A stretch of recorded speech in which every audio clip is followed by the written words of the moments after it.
Hoy vamos a ver otro esfuerzo que es el esfuerzo por flexión. Y vamos a ver unos rápidamente, es un video corto, de los conceptos clave sobre este tema que muchas veces damos por alto o pasamos por alto, damos por sentado que lo sabemos y no los tenemos claro. Así que aquí los vamos a aclarar. Primero que todo, ¿qué es la flexión? Y para eso vamos a hacer un ejercicio. Vamos a imaginar que tienes una regla en tus manos, así como está en la imagen. Y la presionas desde los extremos hacia abajo. ¿Qué podemos ver? Vemos que la regla se dobla en el medio. Aquí, en el medio. Se dobla. Ese fenómeno que le ocurre a la regla por la fuerza que yo le hago con mis manos, es lo que se denomina flexión. Y esto pasa en la vida real, en las vigas de construcción, como las grandes barras de metal o de madera que sostienen los techos y los pisos, en los elementos de máquinas, en las estructuras en general, ocurren estos esfuerzos de flexión.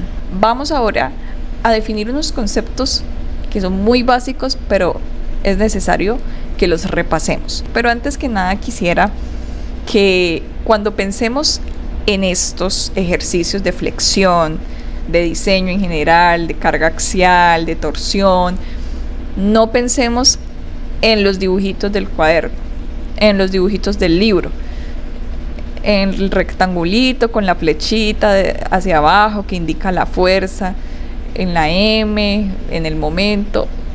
No, todo lo que estén aplicando, lo que ustedes estén viendo en sus carreras, lo que estén estudiando, siempre trátenlo de llevar a la realidad y de poder verlo en su entorno en el día a día, porque muchas veces uno como estudiante, como profesor, como aprendiz de esto, se queda en el papel, se queda en el dibujito, en la gráfica, pero la gráfica simplemente es una herramienta, es un medio que me ayuda a poder comprender mejor los fenómenos físicos estructurales, pero siempre todo lo que yo aprenda debo llevarlo a la realidad. ¿Cómo se ve en la vida real? De esa manera, el día de mañana, cuando estén en sus entornos laborales, en donde se encuentren con estructuras reales, con máquinas reales, pues no les tome por sorpresa estos fenómenos aplicados a la realidad.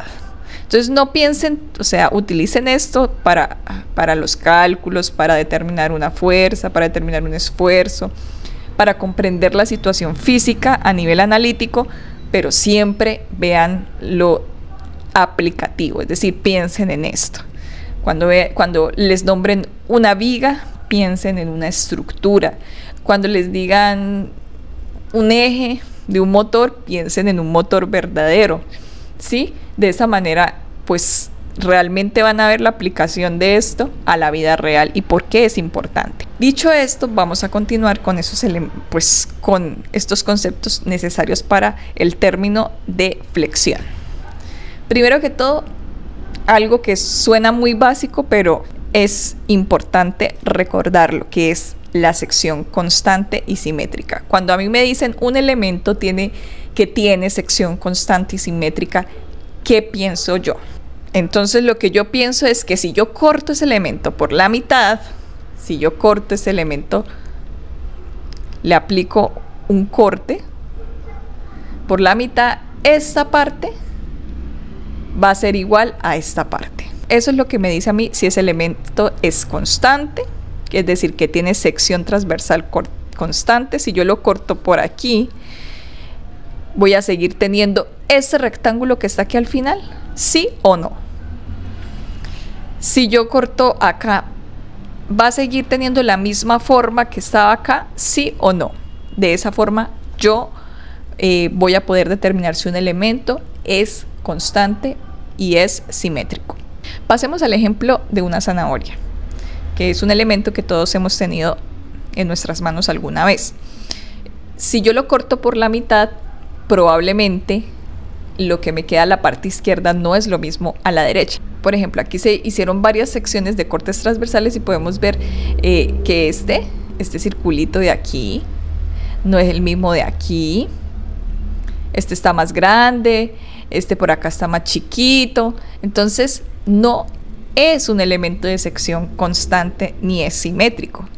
Si vemos esta barrera de carretera aquí para continuar con el ámbito de la construcción, también si yo le hago un corte, esta parte es diferente a esta. ¿Sí ven? Entonces acá ya el área de la sección transversal cambia y la simetría no es la misma. Por lo tanto, no es un elemento de sección constante y simétrico. Continuamos con nuestra madera. Aquí la vamos a poner en modo dibujo para facilitar la comprensión de los otros términos. El elemento, inicialmente como lo vimos antes, estaba recto, pero aquí ya vemos que tiene una pequeña curvatura. Y esa curvatura, ¿por qué o de dónde se originó?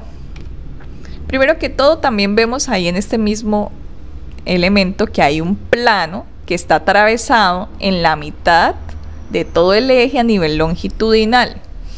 Ese es el plano llamado, ese plano es llamado plano medio. Y en ese plano es donde va a ocurrir toda la flexión. Ahí van a estar actuando todas las fuerzas que hacen que mi elemento esté doblado. Y si realizamos un corte, así como la zanahoria en este elemento, vemos que su sección transversal tiene una forma cuadrada o rectangular. Y a ese plano pues se le llama plano de la sección transversal. ¿Qué más tenemos? ¿Qué más podemos ver aquí en este elemento? Que hay algo que está originando que se doble. ¿Qué fuerzas están en el plano medio que están haciendo que se doble mi elemento? Los momentos, los denominados momentos flectores. ¿Qué son los momentos flectores? Son esas fuerzas que intentan doblar esta viga, este elemento. Entonces, si volvemos al ejemplo de la regla, podemos imaginar, o sea, que nuestras manos que están sosteniendo cada extremo de la regla y doblándolo hacia abajo, las manos son las que están ejerciendo el momento flector en esa regla.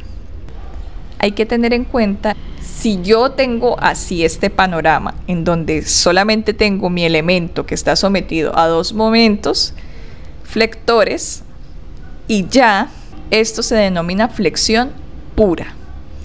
Es decir, no hay otras fuerzas externas, otras cargas, o que por ejemplo haya una carga por aquí en la mitad. No hay otras cargas que esté soportando esta pieza.